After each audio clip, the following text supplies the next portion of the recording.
Before I get going, there was an interesting article I read in the Wall Street Journal yesterday about technology. The article was really about, it started off, the heading was about the labor force and small businesses and medium-sized businesses not being able to find, struggling to grow. And in that article, there was a summary of a plumbing company in Georgia. And they were taking their master plumbers, because they were having trouble finding plumbers to keep up with their growth, taking their master plumbers, putting them in the office because they could hire junior plumbers that were going through training, sending the junior plumbers out into the field, and the master plumbers, through video and audio, would then coach the junior plumber through the transaction, through the issue they had with the consumer at their house. And that way, the junior plumber, the apprentice, the whatever you want to call them, could get the job done correctly, but they could leverage the master plumber's skill set. And I'm reading that, and I think about technology a lot. And I'm thinking, here's a way of using a situation where we're all struggling with finding an appropriate labor pool. And they're leveraging technology to probably end up with something long-term that's a better model than the old model. Because if anybody knows anything about plumbing, it's crawling under houses, it's digging ditches, it's hard work. And as plumbers get older, a lot of them retire or come out of that business. And I had an uncle that was a master plumber, just because it's hard on the body. Well, now you're using technology to take that skill set and leverage it to train and provide service. And that master plumber is not riding around in a truck all the time. They're actually able to use their brain, stay in the workforce longer,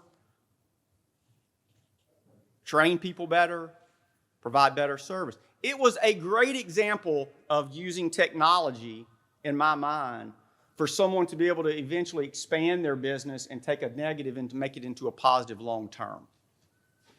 Those are the kind of things that we think about a lot.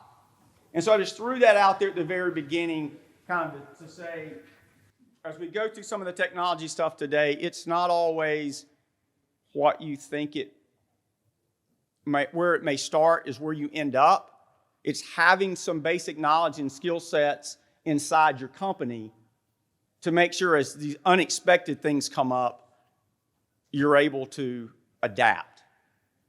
And that becomes so important. So I'm going to jump in. This is what this should not be if I do this right. This should not be a commercial about RTO National.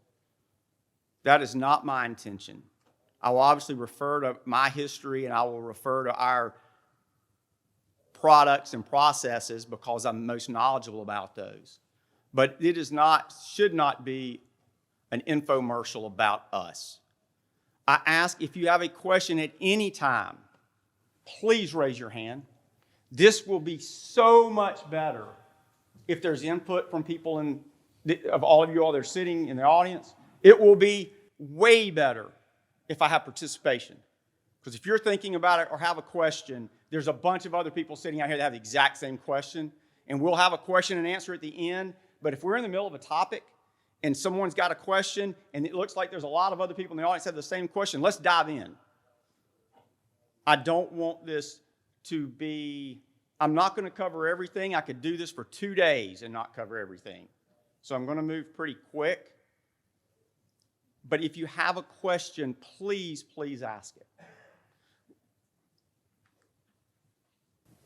I've been in the business for 20 years. I started RTO National as Better Built Storage, 2003.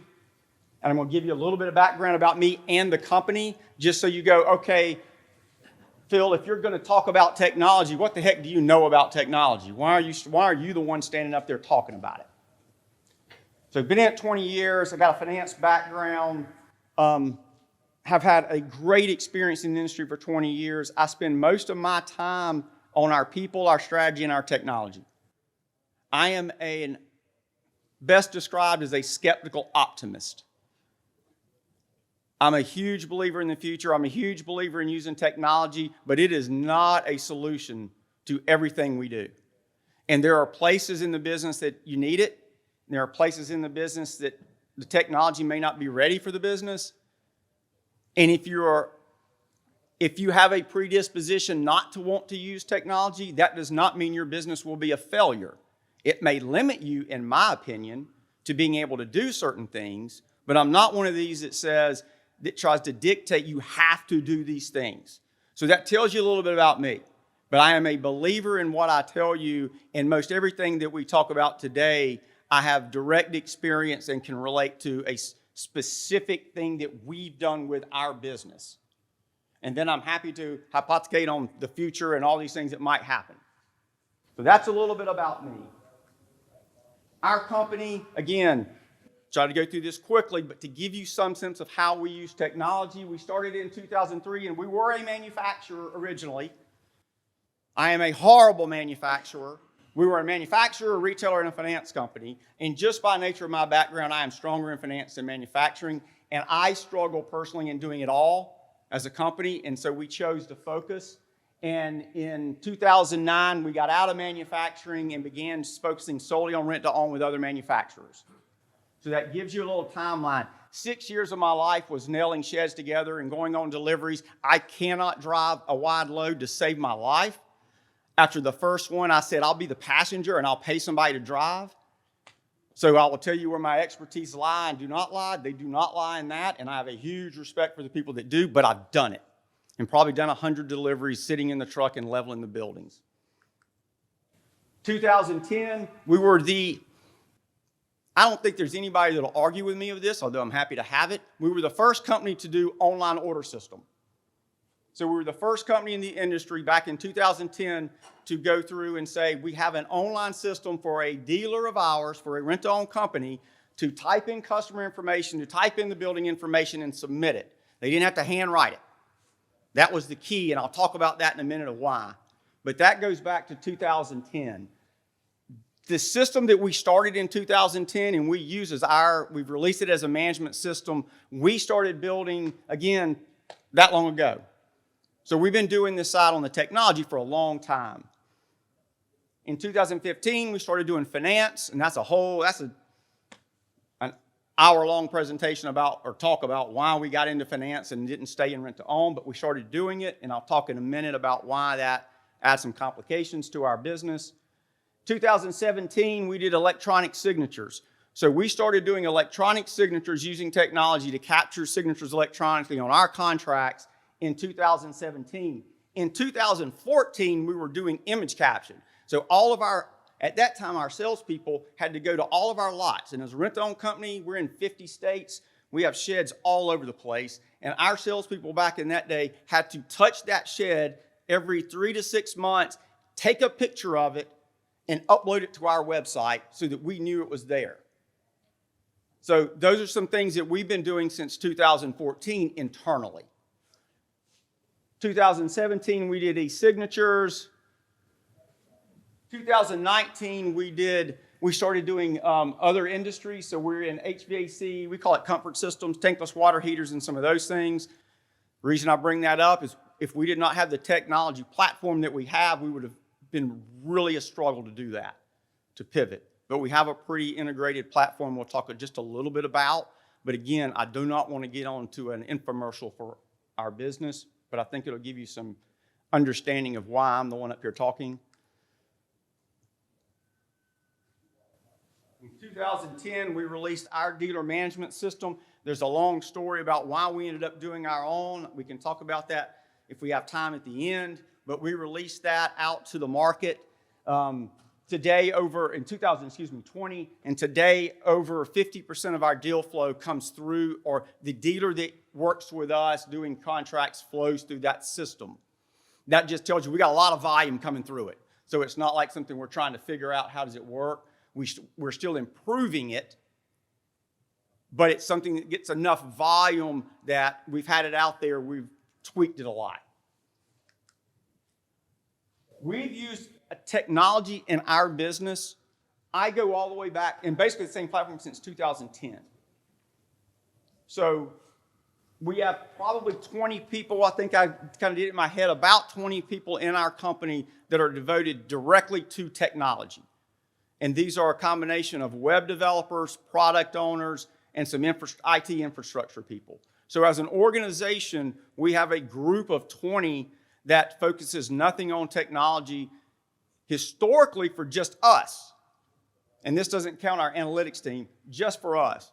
What we've done in 2020 when we started taking our technology and turning it outward was take technology that we did and just focus it out to the market.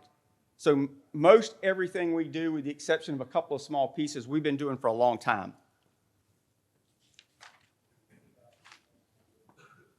I mentioned texting. I mentioned images. In 2018, we started texting. And I'll talk about that in a little while, about using technology for customer service. Back in 2018, we introduced internally, we were struggling to communicate with customers all the way back to 2018. Doesn't seem like that long ago, but 5 years ago now.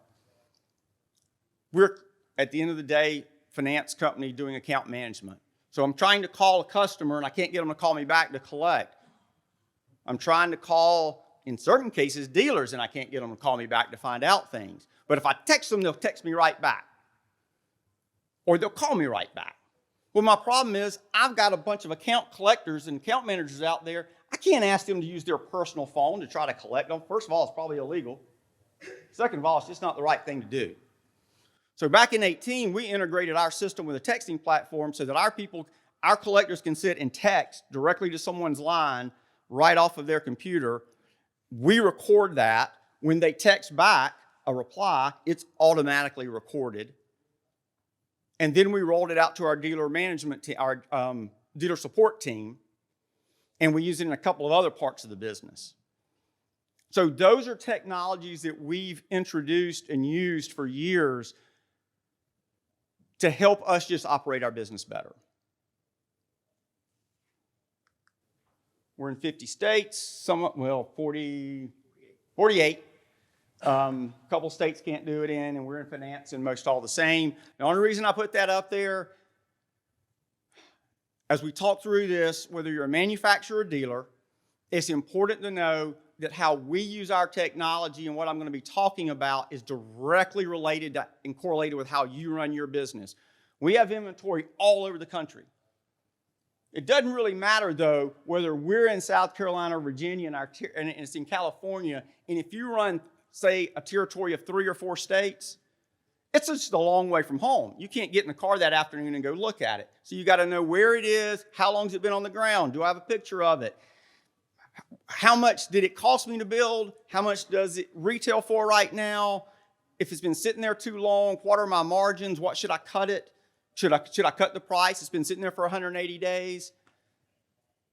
Dealer calls me and I'm a manufacturer and says the windows are broken. Can I get a picture of that window broken so I remember which one it is and I can send my driver out there to fix it and he can take a picture when he fixes it?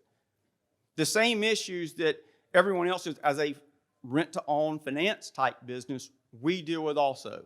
Customer information, what are the phone numbers for the customer? Who are their contacts? The same thing, you're trying to schedule a delivery, you've got to have that customer information, building information.